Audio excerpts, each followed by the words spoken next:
எடுத்துக்காட்டுக்கு நீங்க சொல்ல போனா ஒரு காவல்துறை தனது கட்டுக்கோப்பில் வச்சிருக்கிற தமிழக முதல்வர் அது சரியாக கையாளவில்லை. இன்னைக்கு தூத்துக்குடி மாவட்டம் லாத்திக்குளம் பக்கத்துல வேடநத்தம் கிராமத்துல 17 வயசு பொண்ணு இறந்திருக்கு பாலியல் வன்முறை பண்ணி. ஆனா அந்த குற்றவாளி ஏற்கனவே பாலியல் வழக்குல உள்ள போயிட்டு வெளியே வந்திருக்கான். அப்போ தண்டனை இங்க கடுமையாக இருந்திருந்தால் இந்த பெண்ணோட மரணம் நடந்திருக்காது. அப்போ இங்க தண்டனை கடுமையாக ஆக்காம விட்டது யாரு? ஆட்சியாளர்கள் தான். அதே போல இவ்வளவு தூரம் கஞ்சா பழக்கத்துல இருக்குது தமிழகத்துல, எல்லாம் ஆளுகின்ற அரசோட ஒத்துழைப்போடு நடக்குது.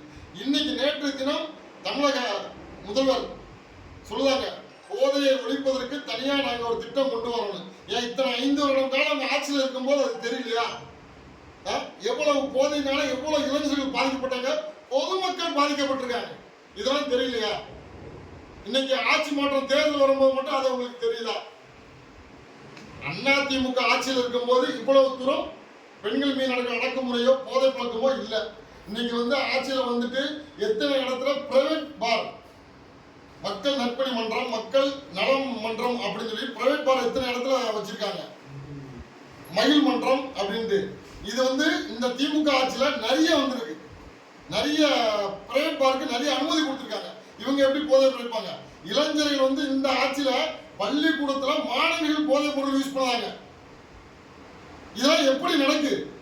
இவங்க ஃப்ரீடமா போதையை விட்டதுதான் காரணம். பள்ளிக்கூடம் பக்கத்துல, தேவாலயம் பக்கத்துல, கோயில் பக்கத்துல, மசூதி பக்கத்துல போதைக்கு இவங்க அனுமதி கொடுக்கறதா, அந்த பிரைவேட் பார்க்கு அனுமதி கொடுக்கறதா தப்பு. நீங்க சொல்ற இப்போ வேடநத்தம் சம்பவத்தெல்லாம் அக்யூஸ்ட் அரெஸ்ட் பண்ணியிருக்கு, காவல்துறை ஃபுல்லா சிறப்பாக செயல்பட்டுருக்காங்க, உடனடியாக நடவடிக்கை எடுத்துக்கிறாங்க. 10 நாளுக்கு மேலதான் அக்யூஸ்ட் அரெஸ்ட் பண்ணியிருக்காங்க. அந்த அக்யூஸ்ட இதுக்கு முன்னாடி அவன் பாலியல் வழக்குல கைதாக இருக்கும் போதே அவனுக்கு கடுமையான தண்டனை கொடுத்திருந்தால் இந்த பெண் இறந்திருக்க மாட்டாங்க. இதை ஏன் செய்ய தவறுகிறது அரசாங்கம்? இதுதான் ஒரு பெண் பிள்ளை மேல கை வைக்கணும் ஒரு எண்ணம் எவனுக்கு வரக்கூடாது.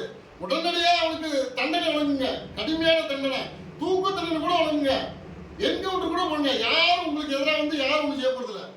இது பெண்கள் பாதுகாப்பா இருக்கக்கூடிய மாநிலமா எல்லாரும் சொல்லுதாங்க. எங்க பெண்கள் பாதுகாப்பா இருக்காங்க? ஒரு பாமர மக்கள் வீட்டு விட்டு வெளியேறதுக்கு பயப்படுறாங்க. இங்க கஞ்சா பழக்கம் அவ்வளவு தூரம் இருக்கு. எப்ப என் வீட்டு பக்கத்துல வச்சு தண்ணி அடிக்காதுன்னு சொன்னா கோவில்பட்டி பக்கத்துல அவனை வீட்டு ஓனரை வெட்டி போட்டாங்க, தண்ணி அடிக்க கூடாதுன்னு சொன்னதுக்கு. இன்னைக்கு அவங்க வெளியே வந்துட்டாங்க. அப்போ சட்டம் எவ்வளவு தூரம் சீர்லிருந்து போயிருக்குன்னு பாருங்க. இப்போ நீங்க அதிமுகவோட முழு ஆதரவு சொல்லியிருக்கீங்க.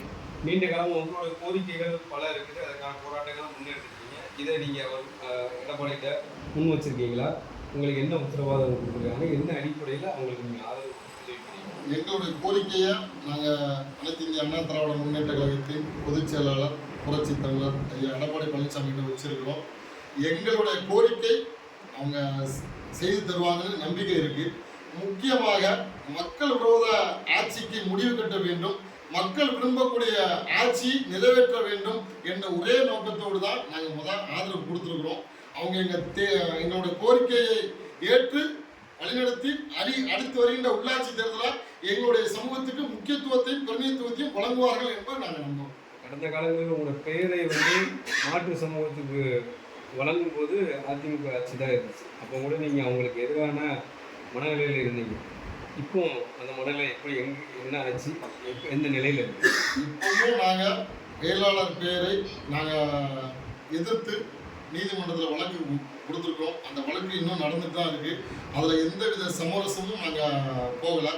எங்களுடைய 42 உட்பிரிவுகளையும் ஒன்றாக இணைத்து வேளாளர் அரசாணை வழங்க வேண்டும் என்று நாங்கள் அனைத்து இந்திய அண்ணா திராவிட முன்னேற்ற கழகத்தின் பொதுச் செயலாளர்கிட்ட கோரிக்கை வச்சிருக்கோம். இப்போ நீங்கள் பிரச்சாரம் மேற்கொள்றீங்களா இல்லை ஆதரவு மட்டும்தான்? ஆதரவு நிலைப்பாடு மட்டுமல்ல, சுமார் 100 தொகுதிக்கு மேல அனைத்து இந்திய அண்ணா திராவிட முன்னேற்ற கழகத்தின் தலைமையில் இருக்கக்கூடிய கூட்டணி கட்சி வேட்பாளர்கள் வெற்றிக்காக நாங்க கிரவுண்ட் பண்ணுவோம். திமுகவோட தேர்தல் வாக்குறுதியெல்லாம் நீங்க பார்த்துருக்கீங்க. 8000 ரூபாய் கூப்பன் கொடுக்குறாரு, நான் முதல்வர் திட்டம், இதுக்கெல்லாம் 1000 ரூபாய் எக்ஸ்ட்ரா இருக்குது, மகளிர் உரிமை தொகை கூட்டி கொடுத்துருக்குறாங்க. இதெல்லாம் பொதுமக்கள் வாங்கியிருக்கிறாங்க. இந்த நிலையில் மக்களோட மனநிலை எப்படி இருக்கும்? உங்களுடைய பிரச்சாரம் இது எப்படி வெளிப்படுத்த போகுது? மக்கள்கிட்ட நேரில் போய் களத்துல இறங்கி இந்த 5 ஆண்டு காலம் மக்கள் நடந்த பட்ட அவஸ்தைகள், பிரச்சனைகள், அவங்களுக்கு நடந்த அநீதிகளை எடுத்து சொல்லி நாங்க அதிமுகவுக்கு ஆதரவாக அதிமுக வேட்பாளர் வெற்றிக்காக நாங்க பிரச்சாரம் பண்ணுவோம். எடுத்துக்காட்டுக்கு திண்டுக்கல் மாவட்டம் பழனி பக்கத்துல, கொடைக்கானல் பக்கத்துல பாச்சனூர் கிராமத்துல 5 வயசு குழந்தை அரசு பள்ளிக்கூடத்துல தீயில் எரிக்கப்பட்டு இறந்துச்சு. அங்க இருக்கக்கூடிய அமைச்சரும் அந்த தொகுதி சட்டமன்ற தொகுதி பழனி சட்டமன்ற உறுப்பினர் அமைச்சரோட பையன் செந்திலும் அந்த குழந்தைய போய் பார்க்க கூட செய்யலாம். அந்த குழந்தைக்கு நீதியும் கிடைக்கவில்லை, நீதி எதுவுமே கிடைக்கல. இத்தனைக்கும் அந்த வழக்கை சிபிசிஐடிக்கு மாத்தினாங்க. எந்தவித தீர்வு, எந்தவித நியாயமும் கிடைக்கல. இவங்க திமுக ஆட்சியில் எத்தனையோ வழக்குகள் மறைக்கப்பட்டு தான் இருக்கு, குற்றவாளியை கண்டுபிடிக்கவே இல்லை. இதே போல எத்தனையோ வழக்கு திருவாரூர் மாவட்டம் தஞ்சாவூர் பக்கத்துல ஆடு மேய்க்க போன ஒரு லேடி பாலியல் படி இறந்துட்டாங்க. என்ன நடந்துச்சு? ஒன்றும் நடக்கல. அதனால இதே மாதிரி நிறைய குற்றச்சாட்டுகள் இருக்கு. எத்தனையோ மக்கள், அரசு ஊழியர்கள், டீச்சர்ஸ், நர்ஸ், எத்தனையோ பேர் களத்துல இறங்கி போராடினாங்க. விவசாயி, இதுக்கெல்லாம் இந்த அரசு என்ன செஞ்சது? உரிமைக்காக போராடுபவர்கள் மீது அடக்குமுறை தான் நடந்தது. திராவிட முன்னேற்ற கழகம் என்ன அந்த கோரிக்கை எதுக்கு நீங்க போராடிகள் கூப்பிட்டு எதுவும் பேச்சுவார்த்தை பண்ணாங்களா? எதுவுமே கிடையாது. மக்கள் கண்டிப்பாக மக்கள் விரோத ஆட்சிக்கு முடிவு கட்டுவார்கள். பணத்தை நம்பி, இலவச திட்டங்களை நம்பி திராவிட முன்னேற்ற கழகம் வருகின்ற தேர்தலை சந்திக்கிறது. ஆனால் அண்ணா திராவிட முன்னேற்ற கழகம் மக்கள், அடிப்படை மக்களும் நலமாக வர வேண்டும், பாதுகாப்பாக இருக்க வேண்டும், இளைய சமுதாயம் நல்ல முறையில் வர வேண்டும் என்று அனைத்து இந்த அண்ணா திராவிட முன்னேற்ற கழகத்தை எல்லா மக்களும் ஆதரிப்பாங்க. புதுசா களத்துல இப்போதைக்கு இளைஞர்கள் பெரிய ஆர்வத்தில் இருக்காங்க. அவர் ஒரு மிகப்பெரிய ஒரு நடிகர், முக்கியமான நடிகர்.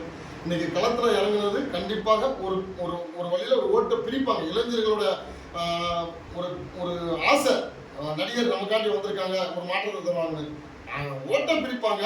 ஆனா அது எந்த விதத்திலும் அனைத்து இந்த அண்ணா திராவிட முன்னேற்ற கழக வெற்றிக்கு அது எங்களுக்கு பாதிப்பு கிடையாது. அது திராவிட முன்னேற்ற கழகத்துக்கு பாதிப்பா இருக்கலாம். அனைத்து இந்த அண்ணா திராவிட முன்னேற்ற கழகத்தோட வெற்றி அனைத்து மக்களும் விரும்புறாங்க. இந்த முறை ஒரு சமூகத்தை சார்ந்த வேட்பாளர்கள் அதிகமா திமுகவும் சரி அதிமுகவும் சரி அதிக அளவில் அவங்களுக்கு இடம் கொடுத்துருக்காங்க. உங்களுக்கே தெரியும் இந்த சமூகம். அந்த நிலைப்பாடை நீங்க எப்படி பார்க்குறீங்க? இந்த திருப்பு அனைத்து இந்திய அண்ணா திராவிட முன்னேற்ற கழகத்தின் பொதுச் செயலாளர், எதிர்கால முதல்வர், புரட்சி தமிழர் ஐயா எடப்பாடி பழனிசாமி அவர்களுடைய வேட்பாளர் அணுகுமுறை எங்களுக்கு ரொம்ப பிடிச்சிருந்தது.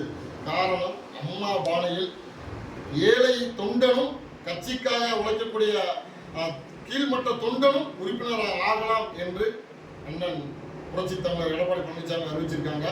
இது உண்மையில எங்களுக்கு ஒரு மகிழ்ச்சியா இருக்கு. அம்மா பாணியை அப்படியே எடப்பாடி பின்பற்றிருக்காங்கன்னு. நிறைய அமைச்சருக்கு கொடுக்கல, இந்த அளவுக்கு சீட்டு வழங்கலாம். அதனால குறிப்பிட்ட சமூகத்துக்குன்னா இங்க எந்த சமூகம் என்கிறத தாண்டி அனைவரையும் சமமா மதிக்கிறாங்க என்பதை நாங்கள் ஏற்றுக்கொள்கிறோம். சரி.